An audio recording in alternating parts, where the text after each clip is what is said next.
New Artist Spotlight Podcast. Welcome to another episode of the New Artist Spotlight Podcast. It's great to be here, and we've got Origin Cross here as well. How you doing, man? I'm doing good, man. How you doing? I'm very good. Yeah, a little bit tired, but that's life these days, isn't it? As you will know. And yeah, welcome to everybody listening at home. You can do the honors of introducing today's guests, Origin. Oh man, today we have a New Artist Spotlight vet, somebody who has a lot of musical talent, a lot of talent behind those keys. You see them leaning on right there. Today's guest, thank you for joining us, James Hawken. Thank you very much for having me on your show. It's a pleasure, mate. Good to finally meet you. Long time admirer. So tell us, for anybody who's new to you or doesn't know the legend of James Hawken, tell us a little bit about yourself and your music. If we go into the legend, we could be here sometime. Okay, so started very early. I started at 7. Sat on a piano stool at 7 years old. Was forced to do piano lessons like you are when you're a little kid. But I loved it. And when everybody else was out playing, I was in on the piano. I'm 61, so there's a bit of a musical history from 7 until 61. So let's do a little potted history. 14, did my first professional gig. I was in a band called Grand Prix, and we had this manager, sort of a financer, who thought he was Elvis, and he wanted a backing band, and he chose some youngsters who was around the area that could play. And we went out, and he bought us all instruments, all the drainpipe trousers, bootlace ties, greased back hair, and I did have hair back in those days. And out we went, playing the pubs and clubs.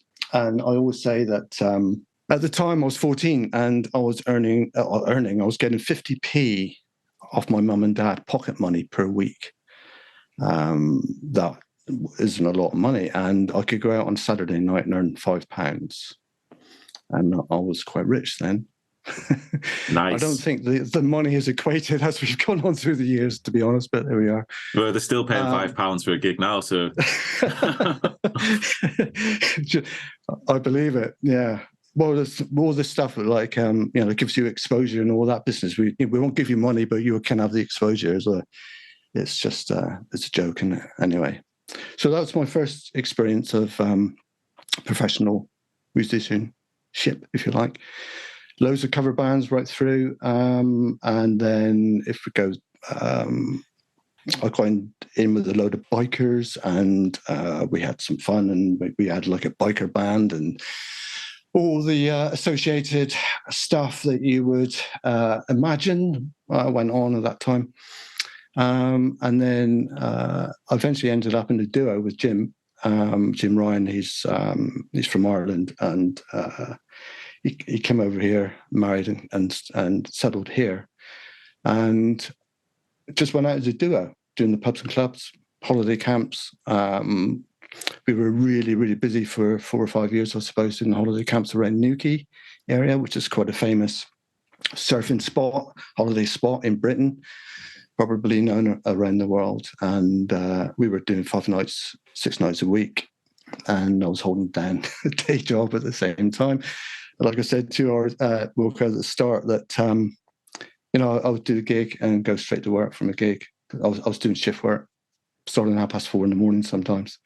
And so there's just no point going to bed, is there, when you get home for 2 or 3 o'clock in the morning and you're still buzzing? You can't sleep anyway, so what's the point? Just go to work. And James Brothers has been going for 35 years. So then the pandemic, if you want to call it that, whatever you want to call it, the COVID thing hit, and gigs went right out the window. And so I restructured my music business. I started to think about putting stuff out on streaming platforms.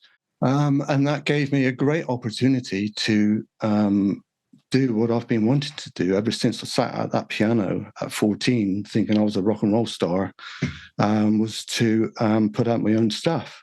That's what I've done. So ever since I can remember, me and the piano we've had this relationship. I had a lot of problems when I was, well, still have, but I had a lot of problems when I was younger. A lot of things that have been diagnosed in my 30s. I won't go into all that business, but it meant that I had a special relationship with the piano. It meant a lot to me, and I could communicate. Whereas when I was younger, I was unable to communicate how I felt about things verbally to those around me, and I could do it with the piano, with me and the piano. And basically that's what I do now. I sit at the piano, and whatever I'm feeling, whatever I've got going on in my head, that's communicated via piano and via music. Hence why these pieces I've been putting out have all been improvised, basically. I just sit there and set the machine going, and I'm playing, and if anything sounds half decent, anything that's interesting, whatever, then I put it out. Basically, that's what it is, and that's where we are now. Oh, I mean, that's a journey right there. I so much agree with you as far as the being able to express yourself through the music and the piano. I think even on when I put out my EP, I said it's weird now because I'm not just venting into a microphone anymore. Now people are listening. And I feel like that's something that New Artist Spotlight kind of helps us with. You know, we use our music to vent and to, you know, kind of convey what we're feeling.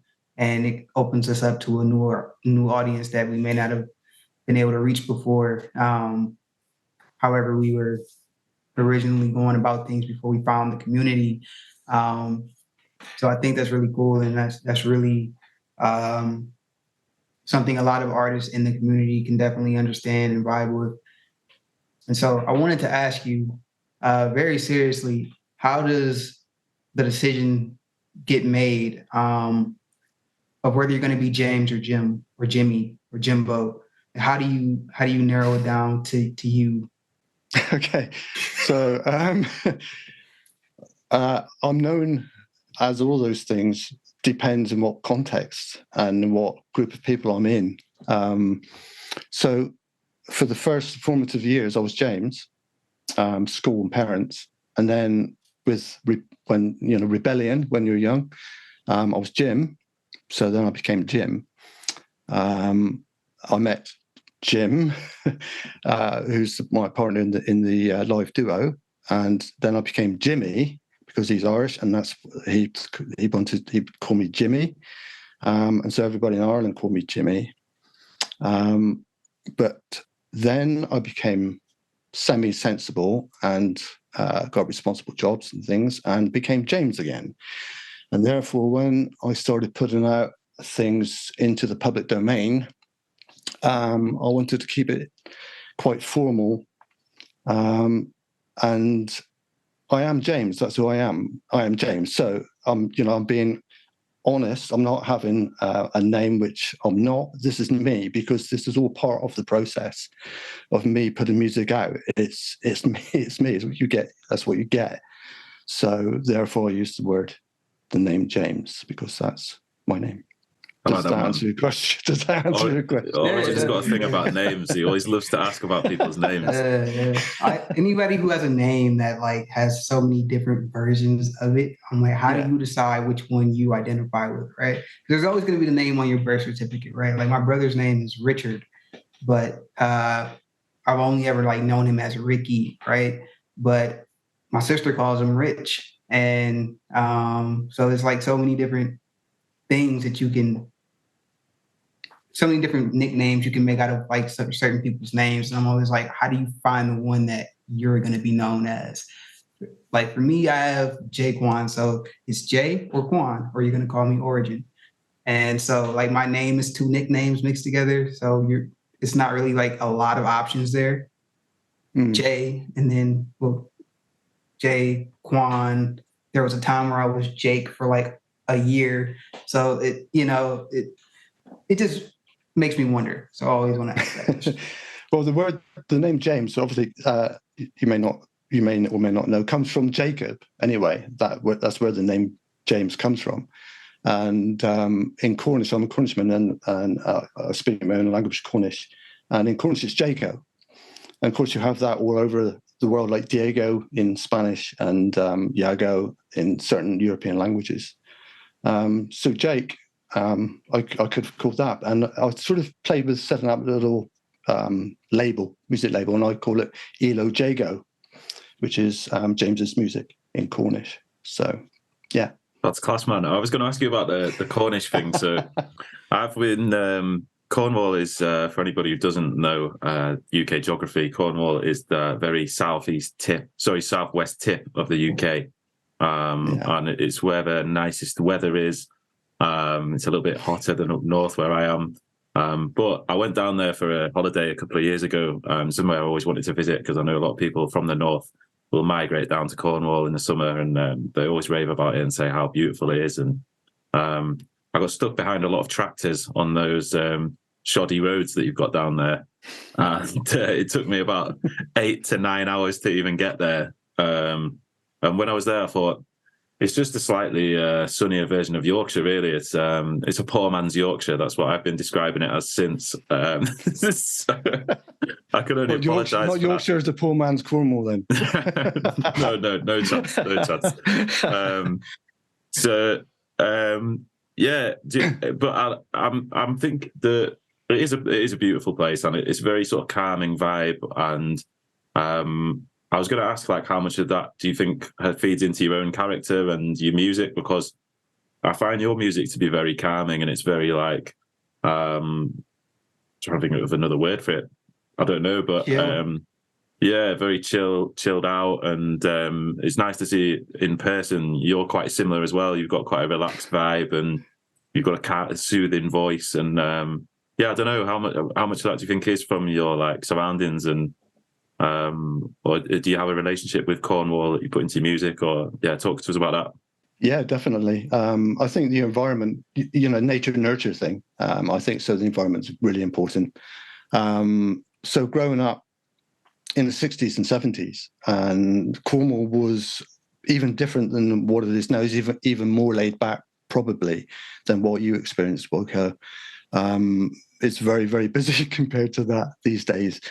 Yeah, I mean, it was like it's almost like a world apart. It was we weren't part of the rat race at all down here, and I think that's got to be part of me, definitely. And part of who anybody is the environment in which they were brought up in and where they come from. So it certainly does inform the sort of music that I do. And you say about this calming persona, if you like, it's helped me in my sort of music is a side hustle for a lot of us. So I had to have a job. And I've worked in mental health for a long, long time. And I'm now working in education, working with youngsters who struggle academically. And they struggle because of the baggage and everything else that's going on in their lives, like mental health problems. And I found that I'm sort of quite good at it. People do respond to me quite well if they're going through some form of crisis, or I am in a supportive role in order to attain something in their life. So in mental health, it was getting people into work. At college, it's getting them through. I usually do maths interventions. It's trying to make them not anxious about maths. And I sit down and have a chat with them, basically, first of all, when I first meet them, if I'm going to do some maths with them, and get to know them, and they get to know me. And it's like before sort of it's not a friendly relationship, because it's a professional relationship, but it's somebody that they feel comfortable with. And then we can approach the maths after that. So I think it's in me, it's genetic, and it is the environment. And all of that is translated into the music. Full stop, that's it, yeah. Yeah, it's brilliant, man. I really like it. Yeah. I think I recently heard the phrase, and I hope I'm quoting it right, nature loads the gun, nurture pulls the trigger. Okay. Yeah. Sounds quite violent. That sounds like a very good American saying. Yeah. If you don't mind me saying origin, sorry. I mean, I said to Wilko, European to Wilko, I'll take it. I said to Wilko, my filter is not really working today, so I may say anything. Okay, so I hope you don't take offense by that. Hey, Wilko will tell you, we'll go back and forth with everybody. It doesn't matter. So you used to kind of operate as a duo. So now as a solo artist, what are your ambitions and goals just with your music now? So it is to have some recurring passive income. I think that's a phrase that is bandied around quite a lot. So in other words, I'm not going to be doing this forever. You lot got a lot of years ahead of you lot doing music. I've only got less than you. And I want to be at a stage where my finances can be helped by recurring income from the music that I'm producing now. So if you're looking at 5-10 years time, I may not be in a position where I'm producing music, but I still want to be able to reap the benefits from what I'm doing now. So I'm looking at a lot of sync work, trying to get into that sort of field. And the NAS community and the whole streaming thing is fantastic for networking. I mean, people may use it for streaming or whatever. For me, that is a byproduct of, and it's a great byproduct, don't get me wrong, because data is important as well in what we're all doing at the moment, and streams form that sort of part of that data. But it's the community and it's building networks. And I think NAS is a very important part of that for me, and I'm sure for a lot of other people, to work out actually what we're all doing here.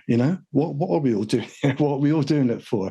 It's helping me to structure my thinking as to how I want to take things forward. And people there and work and communicating with people in the NAS community is a hell of a benefit for that, I think. Yeah, I like that, man. Okay, so I'm going to change tack here as well, because you have always reminded me of my dad. So my dad's a pianist. He's a similar age to you. He even looks a little bit like you. Or black. Very handsome man. But don't worry. Obviously, and yeah. So he was and it interested me why are you laughing, Origin? Come on.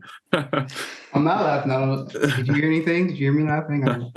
But it interested me early on when you were saying like you sat down as a kid and you felt like a rock star at the piano, and I don't really see many piano rock stars these days, but used to, every rock band had a pianist, and you've got Jerry Lee Lewis and people like that. And my dad was always into like Rick Wakeman, was his like idol.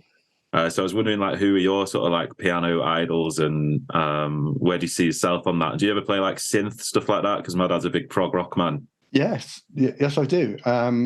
I'm only concentrating now on the piano because that's my go-to instrument. That's where I feel at home. And if I'm going to express myself, that's the easiest thing to do it through, because it's second nature to me to do it that way. But yeah, when I was in bands, in cover bands, then it wasn't just piano. I had a keyboard, so it wasn't a piano back then. And we were playing, it was in the 80s, there was a lot of synthy stuff, wasn't there? So I was doing synthy stuff then with the covers. But you say about Jerry Lee Lewis and all that lot. When I first started with the rock and roll band, I'm talking about the old style rock and roll, the actual Jerry Lee Lewis rock and roll. This guy wanted to be Elvis. And but that's how I learned, because I did classical training from 7 till 14. But then when I was about 12, I suppose, I wanted to do my own stuff. And that's where I started. I mean, I had, none of you will know what I'm talking about here, but we had an 8-track cartridge, all right, player that my dad, it's supposed to be in a car, this thing, and my dad brought it into our house, and we had a little transformer. And that's how we could play music through that system. All right. And I had a Little Richard Rip It Up album. and I wore the tape out on that, and I could play every single song, and that's where I learned how to play. Was with those old rock and roll standards, and then from then I had the book, The Beatles Complete, all right, which has got all the scores of all the Beatles songs, all the music, the lyrics, the chords, everything, and I played that non-stop. I wore out the book and had to get another one. I must have drove my mum and dad mad. So I knew every Beatles song inside out. And that then informed how I could then go from my brain to the piano and make something, because I've been taught by these guys, learning out how they function and how they work musically. I could then adapt all that into my own way of doing it, and therefore could make up my own stuff. And then, of course, as you say, Wilko, we had Rick Wakeman come on the scene with Six Wives of Henry VIII and all those business, where you had this guy. Well, have you seen you've seen the photograph, Wilko, I'm sure, of your dad's album with Rick Wakeman standing up, surrounded by a myriad of it seems like 1,000 keyboards all around him, you know? I've seen him live a few times as well. Have you? Doing the same thing. Yeah. That's got to be heaven, hasn't it? Flipping heck, to be surrounded by all that. That all you've got to do is move over here and you've got this sound, move over here, you've got that sound, and all the rest of it. And you can just create wonders of music. And so, yeah, he then informed me, and the lead breaks he was doing, you know, I nicked how he did all that business and adapted it for myself. And when doing a live work, a lead break was called for, I didn't play the lead break that's supposed to be in the song that we were doing. I did my own stuff, you know. I did my own version of it, and informed all by that. And so that Rick Wakeman was a great influence. I wasn't really into the Elton Johns and the Billy Joels, that sort of thing. That was more pop stuff. And at that time, I was more into the prog rock, the heavy rock, and the, of course, 70s, 76, 77, we had a fantastic musical revolution. And when we had punk come in, and that, it's like, it just threw the rule book out the window. And that was fantastic. And you could break rules then, all right? And that's where I was looking at. Something more interesting, more energized, something that the old fogies wouldn't listen to, you know? My dad brought me up on Pink Floyd and stuff like that, and I loved it. But punk, that was our stuff. And then we had the ska and the two-tone stuff, you know? And that was like, you know, this is our music now, you know? That's lovely. Love listening to you talk about this. Yeah. Thank you, man. So tell us a little bit about the song that we're going to be playing today. Okay, so Wishful Longing, I wrote over Christmas. Christmas is a bad time for me. It's a bad time for a lot of people I know. It's a bad time. I've worked in mental health and education and stuff. And there's always problems around Christmas time with mental health. And I analysed what it is for me that makes it difficult. And I think the bottom line is that I miss people that should be here. Okay. We all have people who die. People will die when they're supposed to, you know, when they get old, whatever. Some people die when they're not supposed to, when they're quite young. And I've had that in my life. People very close to me die too young. And you think, well, at this time, you know, for some reason, it makes me reflect and think they should be here with us now. And the phrase wishful longing sort of came into my head, that it's wishful because it won't happen. You know, we were never going to bring people back, obviously. But there's still that longing there. There's still that yearning for what has been, what you've lost. So I improvised that piano piece, and then I wanted what I described as an inner wailing sound. So I had this sort of viola sound instrument, and I sort of manipulated it and to make this sorrowful, longing sound. And I didn't want it to sound pretty with the piano improvisation. I wanted it to sound almost not pretty. I wanted it to sound a little bit, not sounding off key, but I wanted it to sound a little bit discerning. I didn't want to be comfortable with it. So, I didn't want it to be like, oh, this is lovely, I'm going to sit back and relax now and chill out. I wanted it to ask a question, and therefore I came up with that sort of arrangement on that. And basically that's the reason, and that's how I produced it, and that's how it happened. That's beautiful, man. Do you want to do the honours of introducing it? Okay, thank you very much, Wilko. Yeah, this is my track that's been out for a couple of weeks. It's called Wishful Longing.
James, thank you for letting us play that. Great song, very, very talented pianist.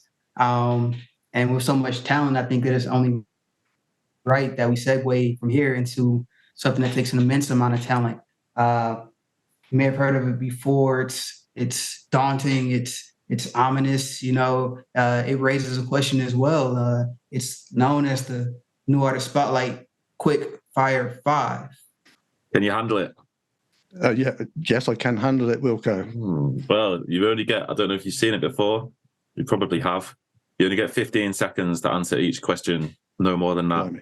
If you take over 15 seconds, you get banned from the show forever. Really? Yeah. Well, will this still go out? Well, we'll decide that at a later date. We'll see how you do first. That's why it's so devilish. So, question one. Oh, let's get straight into it. Yeah, no time for hanging on. Question one. What is your favourite song of all time? Good one. Dimming of the Day. written by Richard Thompson, sang by Bonnie Raitt, sorry. What song would you most like played at your funeral? I won't be there. Bob Hope said on his deathbed, he was asked, do you want to be buried or cremated? He said, surprise me. Question 3. What is your favourite song from the New Artist Spotlight playlists? I've just been listening to Billy Lowry and Actors. Fantastic. What is the cheesiest song that you love? It has cheese in the title. It's called Cheese and Onion. It's written by Neil Innes, the Ruttles. You're too young to remember them. Yeah, don't know that, but we'll listen. And question 5. If you could spend a day with any other artist from NAS, who would you pick? Wilko Wilkes. We've got so much in common with how we work in the community, Wilko. I think it'd be fantastic. Music and community. Brilliant. That's 2 weeks in a row. 2 weeks in a row. Not saying I'm gonna quit. I'm priming them. It's before the podcast. I'm priming them. You give them a discount off that million pounds, and then they go ahead and drop your name. Okay, That's it, man. $500,000. Well, not that much of a discount. Come on. Man's got to earn a living. Yes, this has been a really, really good conversation. It's been good getting to know you. Thank you for taking some time out of your day to come on the show and talk to us. It's been an absolute pleasure. Thank you very much, Arjun and Wilko. And thank you very much for everybody that's involved in the New Artist Spotlight community. It's been absolutely wonderful. It's been a hell of a ride for the last couple of years. And I'm looking forward to the future with it. Yeah, I'd echo that, man. We're lucky to have you. And thanks to everybody who's been listening as well. Keep doing your thing, keep releasing, keep sharing, keep listening, and we'll keep doing the same. So, yeah, been an absolute pleasure, James. Any final message, or are you done? Or do you want to tell us where you can find you on social media? If you go to jameshawken.com, that'll take you to all the links. Clean, cut, and simple. I like it. Yeah. Thank you again to everybody that's supporting, everybody that's got us on radio, everybody that's helping push this community. We'll be back again next week. Thank you guys, and peace out. New Artist Spotlight Podcast.